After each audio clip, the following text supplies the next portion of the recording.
kinakabahan pagka ganun. Chill ka lang kasi alam nyo, kahit na naman yung mangyari, kumbaga nga parang ganito lang yan. Kumbaga kahit nabasa na tayo ng ulan, may nangyaring hindi maganda, naputikan tayo, nadumihan tayo, wala ka na magagawa, tol. Nangyari na ang dapat mangyari. Wala ka na ibang dapat gawin, kundi kumiti ka lang. Kasi ang problema, kung problema man yan, pinagdadaanan ka man, problema lang yan ngayon. Matatapos at matatapos din yan. Kaya kung didibdibin mo, dadamdamin mo, poproblemahin mo, ikaw rin ang talo kasi nangyari na. So hindi pa pwede na, pag nangyari na wala ka ng cellphone, nasiraan ka ng sasakyan, flat yung gulong mo, magiging malungkot ka pa, magiging problemado ka pa, sisimangot ka pa.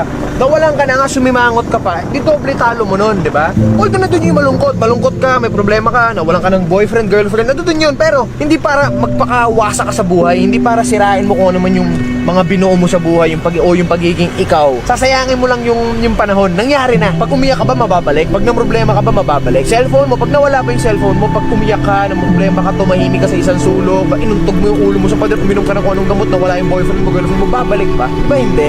Pag nawala. Oo, masakit, pero kailangan mo tanggapin agad yun on the spot para hindi na humaba yung sakit malalo na nararamdaman mo. Bangon ulit, tuloy ang laban, tuloy ang buhay. Kung hindi mo gagawin yun, ikaw ang talo. Nawalan ka na, nasaktan ka na, dinamdam mo pa.